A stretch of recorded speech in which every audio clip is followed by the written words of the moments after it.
الله الرحمن الرحيم كلا إن كتاب الفجار لفي سجين وقال الله تعالى آية أخرى لولا أخرتني إلى أجل قريب فأصدق وأكن من الصالحين وقال النبي صلى الله عليه وسلم أول ما يحاسب به العبد يوم القيامة الصلاة صدق الله المولانا العظيم وصدق رسوله النبي الكريم ونحن على ذلك من الشاهدين والشاكرين والحمد لله رب العالمين सूरज ने दिया अपनी शआओं का पैगाम सूरज ने दिया अपनी शआओं का पैगाम दुनिया ये अजब चीज को भी सुबह को भी शाम दुनिया ये अजब चीज को भी सुबह को भी शाम दुनिया में हो दुनिया का तुलबुगार नहीं हो दुनिया में हो दुनिया का तुलबुगार नहीं हो बाजार से गुजरो खरीदार नहीं हो बाजार से गुजरो खरीदार नहीं हो मकबूल आयशा ज़हरे क़बिलत मुबतहाय मकबूल आयशा ज़हरे क़बिलत मुबतहाय आईना के मानंदे तू नहीं दिल तो बहुत है आईना के मानंदे तू नहीं दिल तो बहुत है আলহামদুলিল্লাহ পশ্চিম সোনারপুরের মধ্যে নাজামে মসজিদের জুমার নামাজে উপস্থিত সকল মুসল্লিয়ানি কেরাম আল্লাহ পাকের দরবারে অসংখ্য অগণিত শুকরিয়া যে মহান রব্বে কারিম আমাদেরকে সুস্থ অবস্থায় স্বাভাবিক শরীরে আল্লাহর কদমে লুটানোর জন্য মসজিদে আসার তৌফিক দান করে দিয়েছেন সে আল্লাহর দরবারে সবাই শুকরিয়া আদায় করি আলহামদুলিল্লাহ।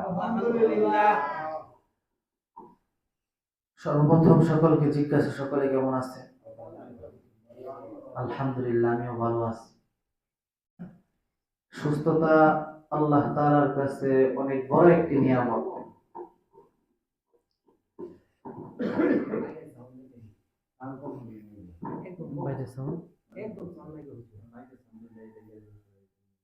মাইকের সাউন্ডটা দেন।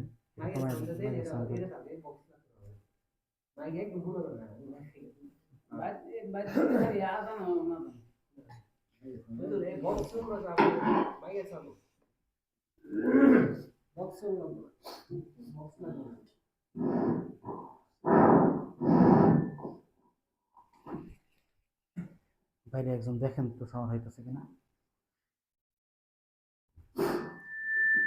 ভাইরা আমার, আজ আমাদের মহল্লে ইস্তিশহাদ হলো মৃত্যু পরবর্তী জীবন সম্পর্কে। আমাদের আজকে মহল্লে মৌজে ইস্তিশহাদ হলো মৃত্যু পরবর্তী জীবন। দুনিয়াতে তো আমি আপনি যেভাবেই থাকি আমার জীবন কিন্তু একদিন শেষ হয়ে যাবে। আমার নির্দিষ্ট যতদিন সময় আল্লাহ দুনিয়াতে রেখেছেন এতদিনে আমি আর আপনি থাকবো, কিন্তু মৃত্যু পরবর্তী জীবন আমরা মুসলিম যেহেতু আমাদের অবশ্যই মৃত্যু পরবর্তী জীবনের বিশ্বাস থাকতে হবে কি হবে না? থাকতে হবে। ঈমানের বিষয় হলো 7টি বিষয়ের উপরে বিশ্বাস রাখা। সবাই একটু আমার দিকে তাকিয়ে বয়ানটা শুনবেন। 1 নম্বর, আমানতু বিল্লাহ, আল্লাহ তাআলার প্রতি বিশ্বাস রাখা। 2 নম্বর, ও মালাইকাহ, ফেরেশতাদের প্রতি বিশ্বাস রাখা। 3 নম্বর, ও কুতুবিহ, আল্লাহ তাআলার কিতাবের উপর বিশ্বাস রাখা। 4 নম্বর, ও রসুলিহ, আল্লাহ তাআলা যে নবী রাসূলদেরকে পাঠিয়েছেন ওই নবী রাসূলদেরকেও বিশ্বাস করা। 5 নম্বর হলো ওয়াল ইয়াউমিল আখির, মৃত্যু পরবর্তী জীবনটাকে বিশ্বাস করা। ভাইরা আমার, তাহলে মৃত্যু পরবর্তী জীবন সম্পর্কে বিশ্বাস রাখাটা হলো আমাদের ঈমানি কর্তব্য। আমি আপনি যদি আজকে এই আমাদের প্রত্যেকটা জিনিসের উপরে খেয়াল রাখতে হবে, সাহাবাই কেরামদের উপর, আল্লাহ রাসূলের উপর। মুমিন আর মুসলমানদের পার্থক্য হলো বাইনাল মুসলিমি ও বাইনাল কাফের as-সালাত। মুসলমান এবং কাফেরের মধ্যে ও মুসলিমের মধ্যে পার্থক্য হলো নামাজ। আউয়ালু মা ইউহাসাব, রাসূলের হাদিস, আউয়ালু মা ইউহাসাব, সর্বপ্রথম যে হিসাবটা কিয়ামতের দিন হবে ওই হিসাবটাই হলো নামাজ। বান্দার কিয়ামতের দিন সর্বপ্রথম বান্দার নামাজের হিসাব হবে। ভাইরা আমার, আল্লাহ রাসূল সাল্লাল্লাহু আলাইহি ওয়াসাল্লামকে আল্লাহ যে জিনিসটা জানিয়েছেন, ওয়াফারিহু বিল হায়াতিদ দুনিয়া, ওয়াফারিহু বিল হায়াতিদ দুনিয়া, কাফেররা বেঈমানেরা শুধুমাত্র পার্থিব জীবন নিয়ে খুশি থাকে। ওমাল হায়াতুদ দুনিয়া ফিল আখিরাতি ইল্লা মাতা, অথচ আখিরাতের মোকাবেলায় যদি দুনিয়ার জীবনটাকে দাঁড় করানো হয় তাহলে বোঝা যাবে মাতা, এই দুনিয়ার জীবনটা কিছুই না। ভাইরা আমার, ওই কঠিন দিন, ওমাই ইয়াফআল যালিকা ফাউলাইকা হুমুল খাসিরুন, ওই কঠিন দিনে যদি দুনিয়ার মধ্যে আপনি আমল রেখে যান, আপনার যদি কোনো কাজ থাকে এই কাজগুলো আপনার উপকারে আসবে, অন্যথায় যালিকা ফাউলাইকা হুমুল খাসিরুন, এই দুনিয়ার মধ্যে আপনি সন্তান বানাইলেন, এই দুনিয়ার মধ্যে টাকা পয়সা আপনি কামাই রোজগার করলেন, কিন্তু এইগুলো যদি আপনার সৎ পন্থায় না হয় তাহলে ওই কাল কিয়ামতের ময়দানে যালিকা ফাউলাইকা হুমুল খাসিরুন, এইগুলোকে আপনার ক্ষতি হিসাবে, অর্থাৎ আপনি যে সম্পদ দুনিয়াতে রেখে গেছেন ওই সম্পদগুলোকে আপনার গলায় ঝুলাইয়া দেওয়া হবে সাপ বানিয়ে। আর ওই হাসরের ময়দানে সর্বপ্রথম আমরা শুরু করি যে সময় মৃত্যুর ভয়ানক অবস্থা, মৃত্যু থেকে আমাদের জীবনটা শুরু করি। শুনতে রাজি আছেন না ইনশাআল্লাহ? আল্লাহ রাসূল সাল্লাল্লাহু আলাইহি ওয়াসাল্লাম বলেছেন, যখন মানুষকে মৃত্যুবরণ করার জন্য ফেরেশতা আসে, ফেরেশতা মালাকুল মউত আসে, ওই সময় তার জানটা কিভাবে বের করে। এই এক জায়গায় ধরেন বাংলাদেশে মারা গেছে 3 জন, আমেরিকায় মারা গেছে 5 জন, এই বিভিন্ন দেশের মধ্যে আনাচে কানাচে যে মানুষগুলো মারা যায়, তাহলে এক আজরাইল কিভাবে জান কবজ করে? খুব ভালো করে মনে রাখবেন, আজরাইল শুধুমাত্র একজন ফেরেশতার নাম না। যেই সমস্ত আসমানের মধ্যে, আসমানের উপরে 4 জন ফেরেশতাকে আল্লাহ সবচেয়ে বড় ফেরেশতা হিসাবে নিয়োগ করেছেন, একজন হলো জিব্রাইল। তিনি নবী রাসূলদের উপর কিতাব নিয়ে আসতেন, নবী রাসূলদেরকে কিতাব সম্পর্কে জানায় দিতেন। আর কোন ফেরেশতাই কিতাব পড়তে জানে না, কোরআন পড়তে জানে না, শুধুমাত্র জিব্রাইল কোরআন জানে। তার মানে জিব্রাইল আলাইহিস সালামের কাজই ছিল কিতাব নিয়ে গবেষণা করা। হযরত ইসরাফিল আলাইহিস সালাম সিংহা মুখে দণ্ডায়মান আছেন, কিয়ামত পর্যন্ত থাকবে। যেই দিন আল্লাহ হুকুম করবে ওই দিন হযরত ইসরাফিল আলাইহিস সালাম সিংহায় ফুৎকার দিবে। আর হযরত মিকাইল আলাইহিস সালাম আল্লাহ থেকে 2টি কাজে নিয়োগ করেছেন। একটি কাজ হলো ইরসালুল মা, বৃষ্টি বর্ষণ করবে। আরেকটি কাজ হলো মানুষের রিজিক বন্টনের ব্যাপারে, এই দায়িত্বটা হযরত মিকাইল আলাইহিস সালামের উপর আল্লাহ সুপর্দ করেছেন। আর হযরত আজরাইল আলাইহিস সালাম, তাকে আল্লাহ মানুষের জান পান বের করার জন্য তাকে নিয়োগ করেছেন। তো হযরত আজরাইল আলাইহিস সালাম যেই কথাটা বলতেছিলাম, শুধুমাত্র একজন ফেরেশতার নাম না, ওই সবচাইতে বড় ফেরেশতার মধ্যে তো একজনের নাম আজরাইল। কিন্তু জান কবজ করার সময় কয়েকটি রিওয়ায়াত পাওয়া যায়। একটা রিওয়ায়াত হলো আজরাইল আলাইহিস সালাম তো জান কবজ করার প্রধান, কিন্তু তার অধীনে আর অনেক লোক আছে, অধীনস্থ অনেক লোক আছে, তারাও আমাদের জানগুলো কবজ করে। আরেকটি মত পাওয়া যায়, আমি আর আপনি দেখি না, এই একটা সুইচ, একটা সুইচের মধ্যে যদি ফ্যান 3টা লাগায় দেন, তাহলে একটা সুইচ যদি অফ করি 3টা ফ্যান বন্ধ হবে না? তাহলে এটা একটা রেওয়ায়াত যে হযরত আজরাইল আলাইহিস সালামকে আল্লাহ এমন ভাবে নিয়োগ করেছেন, ওই আকাশের উপরে আল্লাহ যেইখানে মানুষের মত, মানুষের জীবিকা ওইখানে লিখে দিয়েছেন, ওই সুইচটা যদি অফ করে দেন সমস্ত মানুষ ওই দিন মারা যায়। ভাইরা আমার, যেই দিন আজরাইল আলাইহিস সালাম আমাদের মৃত্যুর জান নেওয়ার জন্য আসবেন, এমন মুহূর্তে দেখবেন মানুষের ভিতরে আলামত পাওয়া যায়। যারা দেখবেন নেককার মানুষ, তারা ওই দিন বলতে পারে যে আমি আজকে মরে যাব। অনেক মানুষ এরকম বলেছে যে আমি আজকে মরে যাব, ঠিক তেমনই হয়েছে। আমার ভাইরা, হযরত আজরাইল আলাইহিস সালাম যখন জানটা নিয়ে বের হয়ে যায়, এই বের হওয়ার পর যখন সপ্তম আকাশের উপরে ওঠে, আল্লাহ পাক তখন ধমক দেয়, কাল্লা ইন্না কিতাবাল ফুজ্জারি লাফি সিজ্জিন। জোরে বলেন না আল্লাহু আকবার। আল্লাহ রাব্বুল আলামিন ওই সময় মালাকুল মউতকে ধমক দিয়া দেয়, কাল্লা, কখনো না, এই বান্দাটা যদি গুনাহগার হয়, গুনাহগার ব্যক্তির জান নিয়ে যখন আল্লাহর কাছে যায়, আল্লাহ তখন ধমক দেয়, ইন্না কিতাবাল ফুজ্জারি লাফি সিজ্জিন। আজরাইল, এই আকাশের উপরে আমি আল্লাহ রাব্বুল আলামিন কোন নাফরমানের জান রাখবো না। এই বান্দার জাহান্নামের একটি এলাকা আছে, নাম হলো সিজ্জিন। ওই সিজ্জিন নামক এলাকার মধ্যে ওই ব্যক্তির জানটা ফালায় দাও, নাউজুবিল্লাহ। আমার ভাইরা, আমার বন্ধুগণ, আল্লাহ ধমক দেয়, গুনাহগারের জান আমি আল্লাহর সপ্তম আকাশে আসতে দিব না। জাহান্নামের এলাকা নাম হইল সিজ্জিন। ওই সিজ্জিন নামক এলাকার মধ্যে ফালায় দাও। ভাইরা আমার, সংক্ষিপ্ত করে দিলাম, আল্লাহ রাব্বুল আলামিন মানুষদেরকে কেমন ভাবে সৃষ্টি করেছেন। আসার মধ্যে দেখবেন একটি ধারাবাহিকতা আছে, তারতিব আছে, কিন্তু যাওয়ার কোনো সিরিয়াল নাই। আমার ভাইরা রে, খুব ভালো করে মনে রাখবে, যখন মানুষ মারা যায়, মারা যাওয়ার পর মানুষগুলো দেখতে আসে, তার রূহগুলো কিন্তু দেখে থাকে।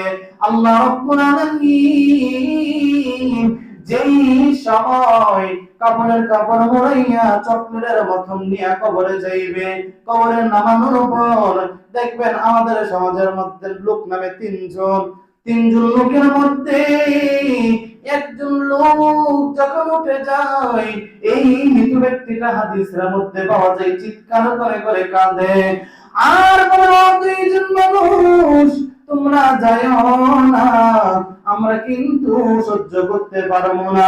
তারপরে আরেকজন উঠে যায়, তারপরে আরেকজন উঠে যায়। হাদিসের মধ্যে পাওয়া যায় মানুষগুলো যখন উপরে মাটি চাপা দিয়া আস্তে আস্তে যখন একটু দূরে চলে যায়, ওই মুহূর্তে আল্লাহ রাব্বুল আলামিন এই ব্যক্তিকে পুনরায় জীবন দিয়া দেয়। যারা বলেন না আল্লাহু আকবার। আল্লাহ জীবন দিয়া দেয়। আমার বন্ধু, হাদিসের মধ্যে পাওয়া যায় এই মানুষ কবরের মধ্যে কাফন করানোর পর উপরে মাটি চাপা দিয়ে রাখার পর আল্লাহ পুনরায় যখন জীবন দিয়া দেয়, মানুষগুলো যে হেঁটে হেঁটে যায়, মানুষের জুতার শব্দগুলো আল্লাহ রাব্বুল আলামিন তার কবরের মধ্যে শোনায়া দেয়। আমার ভাইরা, মাইকের এই সাউন্ড একটু পারে না? ভাইরা আমার, একটু চিন্তা করে দেখেন, যেই মানুষটাকে কবরে শোয়াইল, ওই মানুষটা কবরে থাকাকালীন কেমন একটা অস্থির অনুভব করে। কিছুক্ষণ আগেই না দুনিয়ার মধ্যে ছিল, আজকে তাকে একা রাইখা মানুষগুলো চলে গেছে। আল্লাহ রাব্বুল আলামিন ওই সময় দুইজন ফেরেশতা পাঠিয়ে দেন। দুইজন ফেরেশতা পাঠানোর পর আল্লাহ এমন ভয়ঙ্কর আকৃতি দিয়া পাঠান, লোক হয়তো ঈমানদার হোক, না হয় লোকটা বেঈমান হোক। আল্লাহ রাব্বুল আলামিন ওই সময় আল্লাহ প্রত্যেকটা মানুষের উপর দুইজন ফেরেশতা পাঠিয়ে দেয়। একজন ফেরেশতার চুলগুলো বিশাল বড় বড় থাকে, আরেকজন ফেরেশতার চুলগুলো বড় থাকে না, একটু খাটো থাকে, কিন্তু চোখগুলো দেখতে ভয়ানক দেখা যায়। ওই সময় আয়েশা তিনটা প্রশ্ন করে। এক নাম্বার, মার রব্বুকা, তোমার রবকে? আমার বাইনানি, আল্লাহ রাব্বুল আলামিন যখন এই প্রশ্ন করে মার রব্বুকা, তোমার রবকে, ওই লোকটা চুপি চুপি কান্না করে আর বলে লা আদরি হাযা শাই, এই বিষয়ে আমার কোনো কিছুই জানা নাই। দুই নাম্বার প্রশ্ন, আপনারা জানেন মান নবিয়্যুকা, তোমার নবীকে? তিনি বলেন লা আদরি ফি হাযিহি শাই, এই বিষয়ে আমার কোনো জানা নাই। তিন নাম্বার, মান নবিয়্যুকা, তোমার নবীকে? তিনি বলেন লা আদরি ফি হাযিহি শাই, এই বিষয়ে আমি কিছু জানি না। আল্লাহ রাব্বুল আলামিন ফেরেশতাদেরকে বলে, ফেরেশতারা রে, তোমরা আর দেরি করিও না, আমার নবী মুহাম্মদের চেহারাটা দেখায়া দাও। আমার বন্ধুরে একটি ফেস নিয়ে, একটি ছবি নিয়ে আমার নবীর চেহারাটা যখন দেখায়া দেয়, বলে দেখো তো এই ব্যক্তিকে চেনো কিনা? আলাম ইয়াতিকুম নাযীর, এই ব্যক্তি কি দুনিয়াতে তোমাদেরকে সতর্ক করেছে না? বলো, তারা বলে আমরা, আমাদেরকে সতর্ক করেছে ঠিক, ফাকাযাবানা, আমরা মিথ্যা মনে করেছি। আল্লাহ রাব্বুল আলামিন ভয়ঙ্কর আওয়াজ দিয়া ডাক দিয়ে বলেন ফেরেশতারা রে, কবরের মধ্যে যেই তো গেছো, আমি আল্লাহ রাব্বুল আলামিন হাসরের মাঠ কায়েম করব, ওইখানে আমি আল্লাহ বিচার করব। ফুলসিরাতের মাঠ কায়েম করব, এই ফুলসিরাতের মধ্যে আমি আল্লাহ বিচার করব। মিজানের মাঠ কায়েম করব, ওইখানে আমি আল্লাহ বিচার করব। ও ফেরেশতারা রে, দুনিয়ার মধ্যে তো নাপাচার, তো পাপাচার করেছে, আজকে কবরের মধ্যে গেছো, কবরের মধ্যে একটা বিচার দিয়ে আসো, বিচার করে আসো। এই ফেরেশতাগুলো আল্লাহর কাছে বলবে, আল্লাহ আপনি আমাদেরকে বলে দেন আমরা কি বিচার করতে পারি। আল্লাহ রাব্বুল আলামিন বলেন ফেরেশতারা রে, জাহান্নামের বড় ফেরেশতা হইল মালিক, তাকে ডাক দাও, তাকে ডাক দিয়ে বলো আফরিশু মিনান নার, জাহান্নামের একটা বিছানা বিছাইয়া দাও। আমার ভাইরা, এই মালিককে ডাক দিয়ে বলল, মালিক আফরিশু মিনান নার, এই ব্যক্তিটা দুনিয়ার মধ্যে খারাপ ছিল, তাকে একটা জাহান্নামের বিছানা বিছাইয়া দাও। আমার বন্ধু রে, জাহান্নামের বিছানাটা যখন বিছাইয়া দিবে, তারপরে বলবে আলবিসুহু মিনান নার, জাহান্নামী একটা পোশাক পরাইয়া দাও। তারপর বলবে আতঈমুহু মিনান নার, জাহান্নামের কিছু খানা তাদেরকে দিয়া দাও। আমার বন্ধুরে, ওই সময় তাদেরকে তো আযাব দেওয়া হবে। আল্লাহ বলবেন ফেরেশতারা রে, তোমাদের এখন একটি কাজ আছে, সেই কাজটি হলো কবরের মধ্যে আমি আল্লাহ প্রশস্ত করে দিলাম।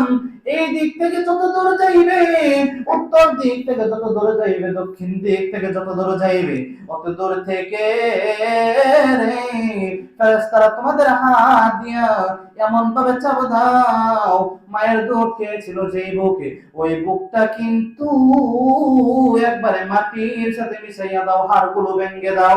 আমার ভাইয়া, ওই কঠিন দিনে আমি আপনি বাঁচতে একবার আল্লাহর স্মরণ করি, লা ইলাহা ইল্লাল্লাহ, জোরে লা ইলাহা ইল্লাল্লাহ, মুহাব্বতে লা ইলাহা ইল্লাল্লাহ, জোরে জোরে লা ইলাহা ইল্লাল্লাহ, জোরে লা ইলাহা ইল্লাল্লাহ, লা ইলাহা রাহমাতুল লিল আলামিন নবী, রাহমাতুল লিল আলামিন নবী, কোরআনে প্রমাণ উম্মত বিকে পৌঁছিবে আমার দয়ার নবীর শান। কথা বলেন ঠিক না বেঠি?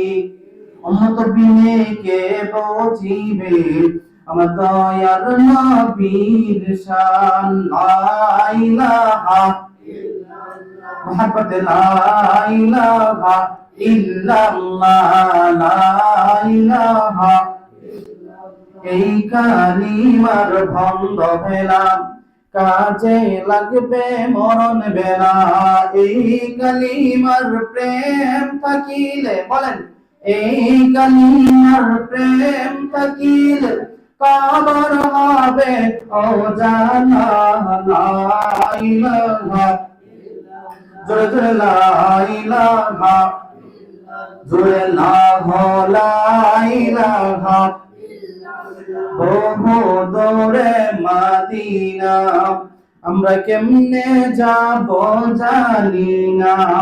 দয়া করো দয়ার আল্লাহ, বলেন দয়া করো দয়ার আল্লাহ, পুরো মনের বাসনা।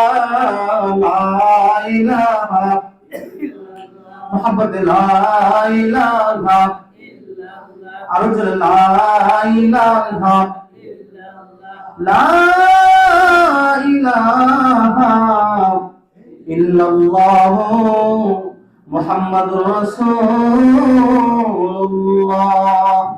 সাল্লাল্লাহু আলাইহি ওয়াসাল্লাম। ভাইরা আমার, ওই কাল কিয়ামতের ময়দান খুব কঠিন একটি দিন হবে।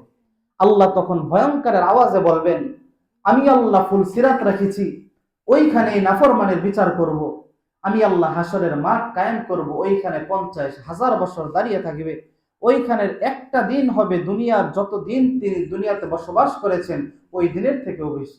ওইখানেও তো আমি আল্লাহ বিচার করব। এই আমি আল্লাহ মিজানের ময়দানে বিচার করব। আমি আল্লাহ এত এত পাপ রেখেছি, ওইখানে তো বিচার করবই। কিন্তু তোমরা যে কবরে গেছো, এই নাফরমানকে প্রশ্ন করেছো, মার রব্বুকা মান নাবিয়্যুকা ওমা দীনুকা, কিন্তু এই নাফরমান তোমাকে জবাবটা কি দিয়েছে দেখেছো? প্রত্যেকটা নাফরমানের মুখ থেকে তখন জবাব আসবে, ফাকাজ্জাবনা ফিদ দুনিয়া ফি হাযিহি শাই, এই দুনিয়াতে আল্লাহ আমাদেরকে যা কিছু বলেছেন সবকিছুকে আমরা মিথ্যা মনে করেছি। আজকে আপনি মুসলমান, আজকে আপনি হয়তো নামাজ না পড়ার কারণে জাহান্নামে চলে যাবেন। এই জাহান্নামে যদি যান, আপনার মুখ থেকে একই জবাব আসবে। জবাবটা আসবে ফাকাজ্জাবনা, আমরা দুনিয়াতে সবকিছুকে মিথ্যা মনে করেছিলাম। আল্লাহ তখন বলবেন, ফেরেশতা, এই বান্দা তোমাকে এমন একটা জবাব দিল, তাহলে তোমার এখন উচিত হলো জাহান্নামের ফেরেশতাকে ডাক দাও। ডাক দেয়া বলে, আফরিসুহু মিনান নার, এই ব্যক্তিকে জাহান্নামের পোশাক পরায় দিতে বলো। আলবিসুহু মিনান নার, জাহান্নামের বিছানা বিছায় দিতে বলো। আহলুহু মিনান নার, জাহান্নামের হাওয়াগুলো তার কবরে চালু করে দিতে বলো। ওই কাল কিয়ামতের ময়দান যখন কবরের মাঠ শেষ হবে, তারপরে আল্লাহ বলবেন, এই যখন হাসরের মাঠে উত্থাপিত করা হবে, ওই দিনটা কিন্তু আরো কঠিন হবে।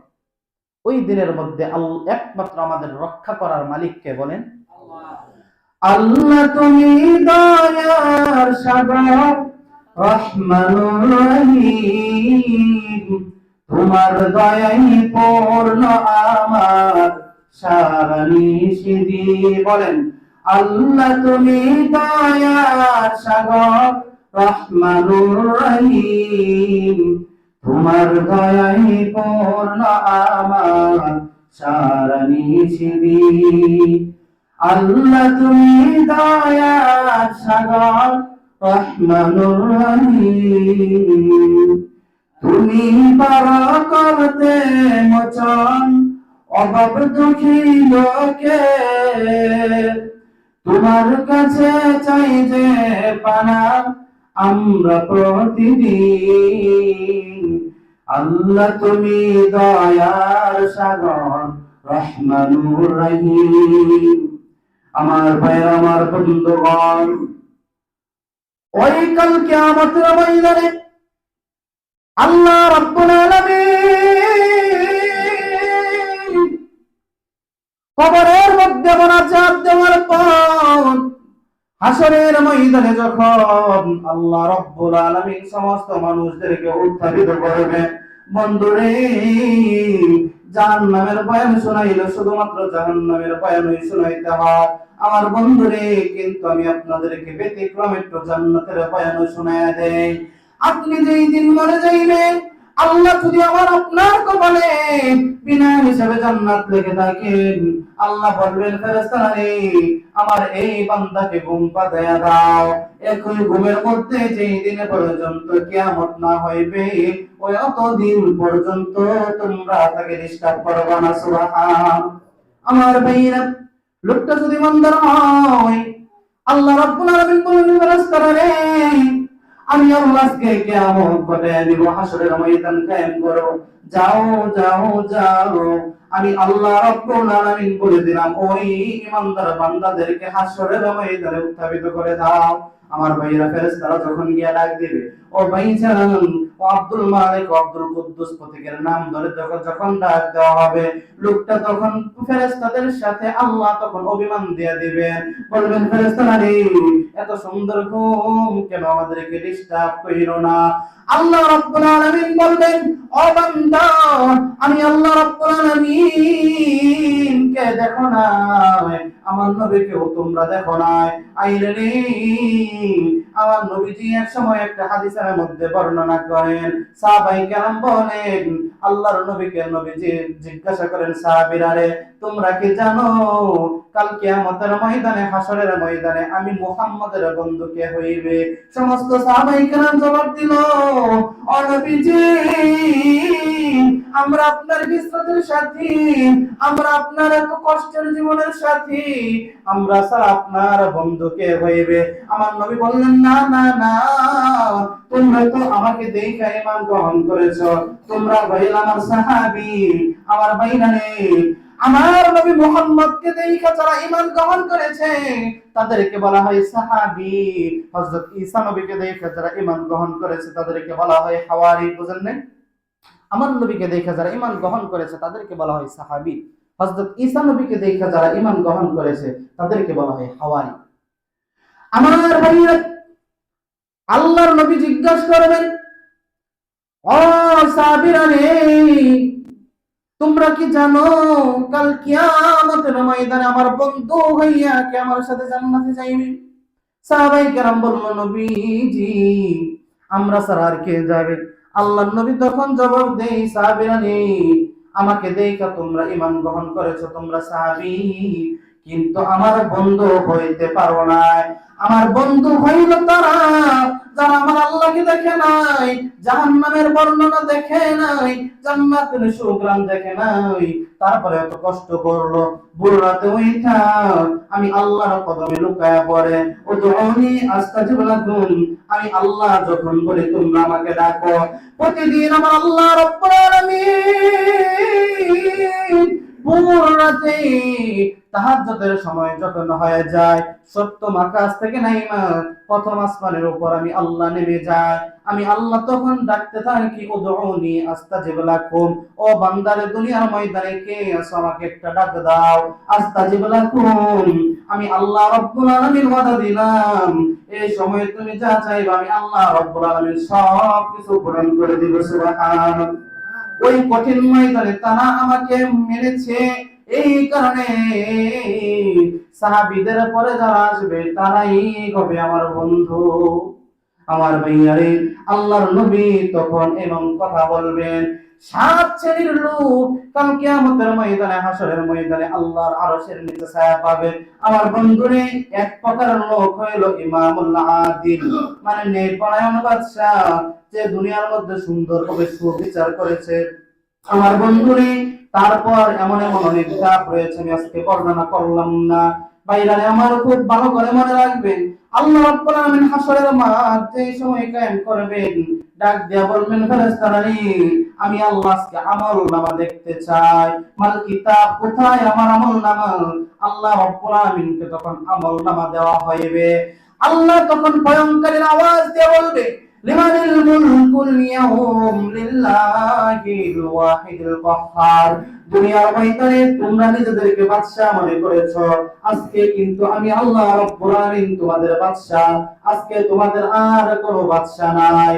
আল্লাহর নবী তখন ওই সময় সাজদায় লুটাইয়া কান্না করবে।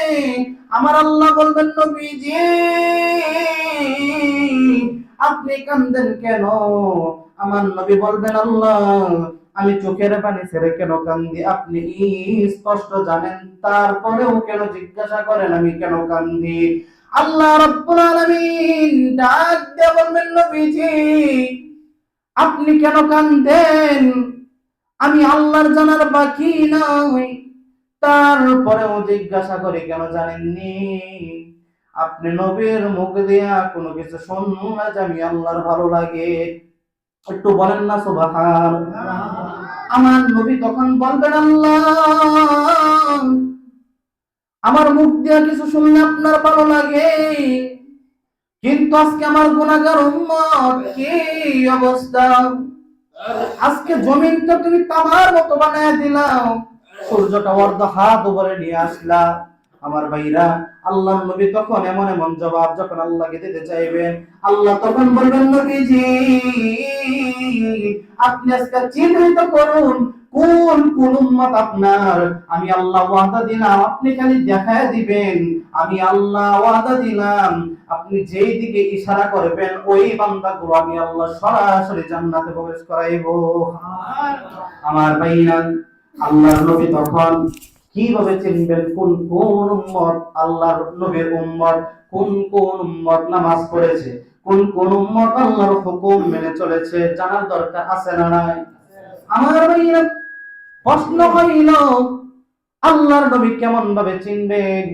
আমি আপনাদেরকে যদি উপমা দিই, বিশাল একটা বকরির পাল, বিশাল একটা গরুর পাল, বিশাল একটা বকরির পালের মধ্যে যদি কোনো কোনো বকরির কপালের মধ্যে সাদা চিহ্ন দেওয়া থাকে, চেনা সহজ না কঠিন?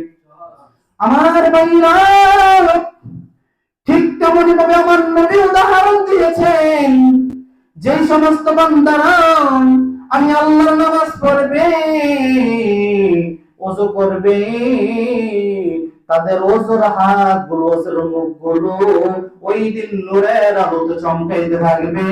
আর আমার আল্লাহ ডাক দিয়া বলবেন, নবীজি এই সমস্ত বান্দাদেরকে আল্লাহ গো তুমি মাফ করে দাও। আমার আল্লাহ বলবেন, নবী গো তাদের আর কোনো হিসাব নিকাশ নিলাম না, আমি আল্লাহ রব্বুল আলামিন অর্ডার দিলাম আপনি ধইরা ধইরা জান্নাতে প্রবেশ করায়া দেন। আমার ভাইরা, ওই কিয়ামতের ময়দানে আল্লাহর নবী এই সমস্ত বান্দাদেরকে নির্বাচিত কইরা জান্নাতে প্রবেশ করাইবেন। আমার আল্লাহ তারপরেও কিন্তু ঠান্ডা হইবেন না, সারাটা জীবন কিন্তু আমার আল্লাহ কোনো রাগ করে নাই। আল্লাহর রাগে, আল্লাহর পেটে কি কোনো রাগ আছে নাকি? এই দুনিয়ার ময়দানে আপনি কম নাফরমানি করেন নাই, সন্তানকে ভালো মতনে খোঁজ খবর নেন নাই, আমার ভাইরা নামাজ ঠিক মতনে পড়েন নাই, তারপরে আল্লাহ কোনো গজব দেয় নাই। আমার ভাইরা রে, আমাদের আগের যুগের দিকে যদি তাকান, আল্লাহ এমন এমন শাস্তি দিয়েছেন, অনেকদিন পর পরে আল্লাহর রাগ ঢেলে দিয়েছেন। একবার আকাশ থেকে আল্লাহ রব্বুল আলামিন আগুনের বৃষ্টি ফালায়া জাতিকে ধ্বংস করেছেন। কিন্তু আমার নবীর খাতিরে আল্লাহ এমনটা দুনিয়ার মধ্যে করবেন না, হাসরের ময়দানে একসাথে আল্লাহ রাগ ঢালবেন। অবশেষ আল্লাহ রাব্বুল আলামিনের রাগ দেখা আমার নবী বলবেন, আল্লাহ আপনি যে আমার উম্মতের উপর রাগ করেছেন, আল্লাহ গো আপনি কি আমার আবু বকরের আমলনামা দেখছেন নাকি? আপনি কি আমার উমরের আমলনামা দেখছেন নাকি? আল্লাহ বলবেন, না আবু বকরের আমলনামা দেখি নাই, উমরের আমলনামা দেখি নাই। আল্লাহর কাছে তখন আবু বকরের আমলনামাটা পেশ করা হইল। আল্লাহ বলবেন, নবীজি গো আপনি নির্বাচিত কইরা দেখেন এইখান থেকে আর কোন কোন বান্দাকে জান্নাতে প্রবেশ করানো যায়। আমার ভাইরা, হযরত আবু বকরের কি জন্য আল্লাহ আমলনামা দেখে খুশি হইবেন? এক মিনিট যদি আমি আপনাদেরকে বলে বিরক্ত হইবেন নাকি? ভাইরা আমার, হযরত আবু বকর কেমন আমলনামা করেছেন? হযরত আবু বকরের সাথে হযরত উমর আমলনামা নিয়ে পাল্লা ধরতেন। হযরত আবু বকর শ্রেষ্ঠ সাহাবী হওয়ার পিছনে কারণ কিন্তু অনেকগুলা। যুদ্ধের ময়দানে আল্লাহর নবী এমন একটা রুমাল বিছিয়ে দিয়ে বলেন, সাহাবীরা রে তোমরা কে কি পারো আমি নবীর হাতে দিয়া দাও। আল্লাহর নবীর কাছে তখন হযরত উমর কিছু দিল, হযরত আবু বকর দিল।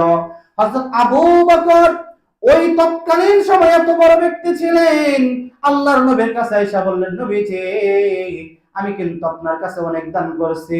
হযরত ওমর বললেন, নবীজি আমি আপনার কাছে দান করেছি। আল্লাহর নবী বললেন, আবু বকর আপনি কি দান করেছেন? আল্লাহর নবীকে বললেন, নবীজি আমি বলবো না, আমি শুধু বলতে চাই আমার ঘরের মধ্যে কোনো কিছুই রাখি নাই, শুধু আল্লাহ এবং আল্লাহর রাসূলকে রেখে এসেছি। ওই সমস্ত সাহাবীরা তখন নবীজিকে বলেন, নবী গো 1000 উট দান করে দিয়েছেন। আমার বন্ধুরে, একটি উট কেনার মতো সামর্থ্য আমাদের আজকে অনেকেরই নাই। ওই সময় হযরত আবু বকর, আরো কত যুগ কঠিন যুগ ছিল, ওই সময় হযরত আবু বকর এত বড় বড় উট গুলো নবীর রাস্তায় দান করে দিলেন। শুধু তাই না, একটি কথা যদি আপনি আবু বকরের শুনেন, আমি এতটুকু শিওর দিতে পারি আপনার জীবন পরিবর্তন হয়ে যাবে ইনশাআল্লাহ। হযরত আবু বকর যখন নিঃস্ব হয়ে গেলেন, এই ওই সময়ের যখন মানবতার ফিরিওয়ালা যারা ছিলেন, আল্লাহর নবীর তখন কুড়ের মধ্যে গিয়া বললেন, নবীজি আপনি আমাকে মাসের মধ্যে ধরেন 5000 টাকা দিবেন। আল্লাহর নবী তখন ধরেন 5000 টাকা দিল।